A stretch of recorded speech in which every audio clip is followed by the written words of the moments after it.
सोचिए, अगर मोटिवेशन के बारे में जो कुछ भी हमें सिखाया गया है वो सब गलत हो तो।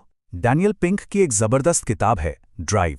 आज हम उसी के आधार पर यह समझने की कोशिश करेंगे कि लोगों को असल में कौन सी चीज ड्राइव करती है। और यकीन मानिए, ये सच्चाई हमारे काम करने और जीने के तरीके को पूरी तरह से बदल सकती है। तो चलिए इस चर्चा की शुरुआत एक बहुत बड़े सवाल से करते हैं।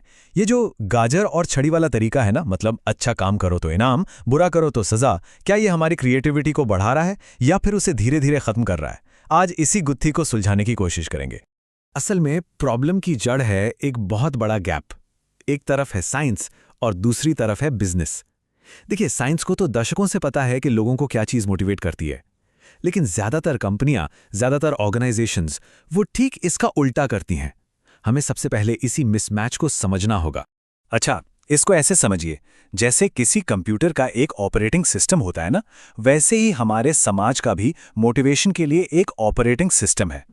हमारा जो अभी का सिस्टम है, जिसे डैनियल पिंक मोटिवेशन 2.0 कहते हैं, वो पिछली सदी के फैक्ट्री वाले कामों के लिए बनाया गया था। लेकिन आज की जो क्रिएटिव दुनिया है, जहां नए आइडियाज चाहिए, वहां ये पुराना सिस्टम आप कह सकते हैं पूरी तरह आउटडेटेड हो चुका है। तो चलिए जरा इस पुराने मॉडल को थोड़ा और खोद कर देखते हैं। ये जो गाजर और छड़ी वाला फंडा है कि अच्छा काम करोगे तो बोनस मिलेगा, बुरा करोगे तो डांट पड़ेगी, ये आज के ज़माने में जहां क्रिएटिविटी और प्रॉब्लम सॉल्विंग की ज़रूरत है, वहां आकर फेल क्यों हो जाता है? क्या वजह है इसकी? तो सवाल यह है कि ये गाजर और छड़ी वाला तरीका उल्टा असर करता क्यों है?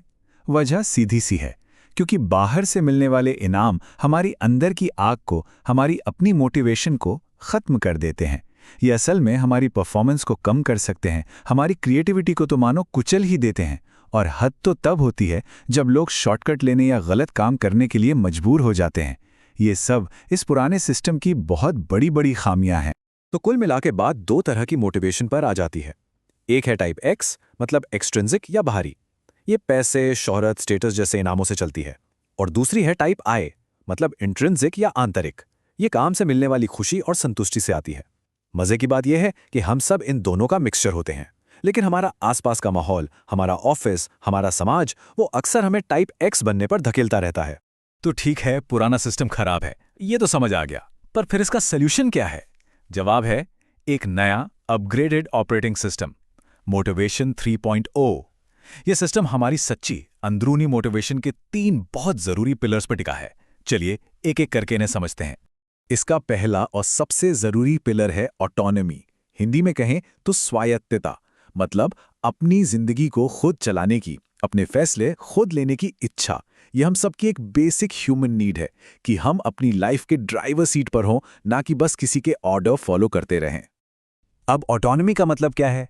इसका मतलब है 4 चीजों पर कंट्रोल होना। क्या काम करना है, उसे कब करना है, किसके साथ मिलकर करना है और उसे कैसे करना है। जरा सोचकर देखिए, अगर आपके काम में आपको इन चारों चीजों की आजादी मिल जाए तो कैसा महसूस होगा? जब लोगों को ये फ्रीडम मिलती है ना, तो उनका काम से जुड़ाव और उनकी परफॉर्मेंस दोनों आसमान छूने लगते हैं। दूसरा पिलर है मास्टरी, यानी कि निपुणता।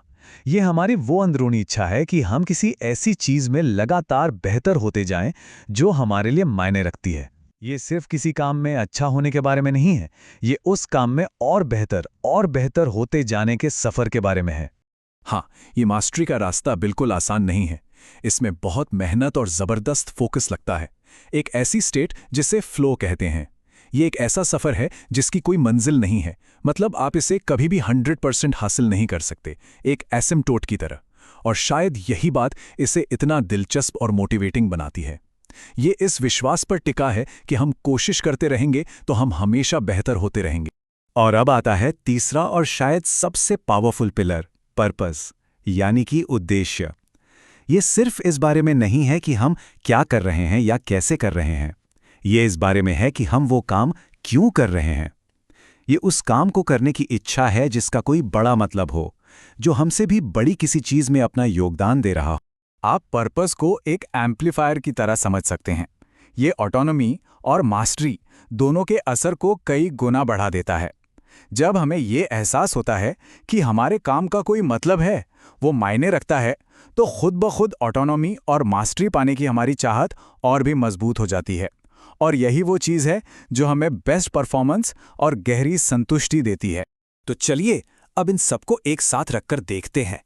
एक तरफ है पुराना सिस्टम और दूसरी तरफ ये नया अपग्रेडेड सिस्टम। तो ये है वो अपग्रेड जिसकी हम बात कर रहे हैं। मोटिवेशन 2.0 पूरी तरह से बाहरी कंट्रोल पर चलता था, जो शायद 20वीं सदी के लिए ठीक था। लेकिन मोटिवेशन 3.0 हमारी अंदर की आवाज़, हमारी अपनी इच्छा के बारे में है। ये ऑटोनॉमी, मास्टरी और पर्पस पर टिका है, और यही 21वीं सदी के काम और जिंदगी के लिए सबसे ज़रूरी है। ये बात बहुत गहरी है कि लोग अपना सबसे बेहतरीन काम तब करते हैं जब वो खुद कंट्रोल करते हैं कि उन्हें काम कैसे करना है। इसमें सिर्फ खुश रहने की बात नहीं है, बल्कि अपना बेस्ट देने की बात है। यही तो ऑटोनॉमी की असली पावर है। तो आखिर में एक सवाल जो सोचने पर मजबूर करता है। जरा सोचिए, क्या होगा अगर हम अपनी जिंदगी में, अपने काम में सिर्फ प्रॉफिट के पीछे भागने के बजाय पर्पस पर, उद्देश्य पर फोकस करना शुरू कर दें? क्या बदलेगा? क्या होगा अगर हम सब अपनी असली अंदरूनी मोटिवेशन को अनलॉक कर